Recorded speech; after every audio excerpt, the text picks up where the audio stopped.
Hai, Assalamualaikum warahmatullahi wabarakatuh. Nama saya Siti Nurhalimah binti Adi Syambudi. Saya daripada Sarjana Muda Ekonomi Sumber Alam daripada Fakulti Pengurusan Ekonomi dan Pembangunan Sosial Universiti Malaysia Terengganu. Jadi dalam projek ilmiah tahun akhir saya telah membuat kajian yang bertajuk Persepsi dan Kesanggupan Membayar untuk Tenaga Boleh Baharu bagi Rumah di Pahang. Okey, kita mulakan dengan pengenalan. Okey, tenaga boleh baharu sering dirujuk sebagai tenaga yang bersih dan selamat digunakan. Antara tenaga boleh baharu adalah tenaga hidroelektrik, tenaga suria, tenaga angin dan banyak lagi. Okey, tenaga boleh baharu merupakan sumber tenaga alternatif kepada bahan api fosil yang menjadi penyumbang kepada peningkatan kesan rumah hijau. Maka, penggunaan tenaga boleh baharu harus diperluaskan lagi bagi mengekalkan kesejahteraan negara Malaysia. Okey, selanjutnya adalah objektif kajian. Okey, objektif kajian yang pertama adalah untuk mengkaji persepsi dan penerimaan isi rumah mengenai tenaga boleh baharu di Pahang. Seterusnya, untuk mengetahui nilai kesanggupan membayar bagi isi rumah untuk semua tenaga boleh baharu di Pahang.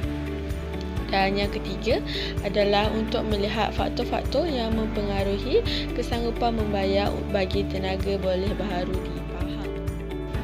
Okey, selanjutnya adalah metodologi. Jadi, saya menggunakan data primer dan menggunakan kaedah soal selidik, dan jumlah responden yang telah saya selidik adalah seramai 276 orang. Jadi, seterusnya saya menggunakan analisis deskriptif dan analisis CVM, Contingent Valuation Method. Okey, bagi untuk kaedah kajian, saya menggunakan kaedah soal selidik. Terdapat 4 bahagian, iaitu bahagian A mengenai persepsi responden.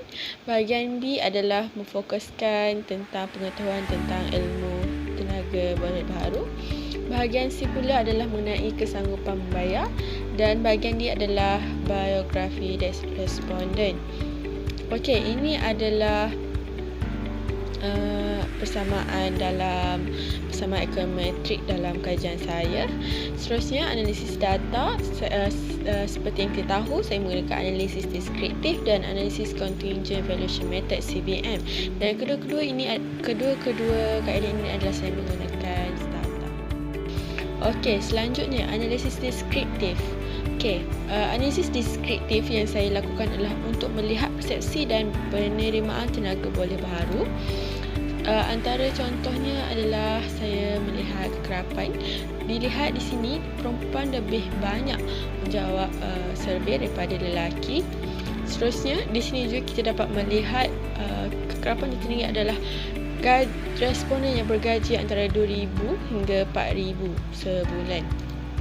Dan yang paling penting, kita dapat lihat di sini, kekerapan tertinggi responden menjawab tidak untuk membayar untuk tenaga boleh baharu sebanyak 141 orang, dan yang menjawab ya, yang sanggup membayar untuk tenaga boleh baharu adalah hanya 135 orang. Okey, seterusnya adalah analisis contingent valuation method CVM. Okey, terdapat 6 pemilih ubah di sini yang kita dapat lihat. Yang pertama adalah harga bidar, pendidikan, pendapatan, umur, jantina dan status pekerjaan. Hasil kajian mendapati harga bidar mempunyai hubungan positif dengan WTP, kesanggupan membayar. Begitu juga pendidikan dan pendapatan. Namun, di sini kita dapat lihat umur, jantina dan status pekerjaan tidak mempengaruhi kesanggupan membayar untuk tenaga boleh baharu. Okey, seterusnya nilai kesanggupan membayar WTP. Nilai koefisien yang kita dapat adalah 5.035883. Kesimpulannya, di sini kita dapat lihat bahawa nilai kesanggupan membayar sebulan untuk bagi tenaga boleh baharu adalah sebanyak RM5.04. Maka setiap sebulan pengguna hanya sanggup membayar RM5.04 untuk pembangunan tenaga boleh baharu. Okey, di sini kesimpulannya, pengguna sanggup bayar sebanyak RM5.4 sebulan untuk pembangunan tenaga boleh baru di dalam kumpulan wang untuk pembangunan tenaga boleh baru di Malaysia.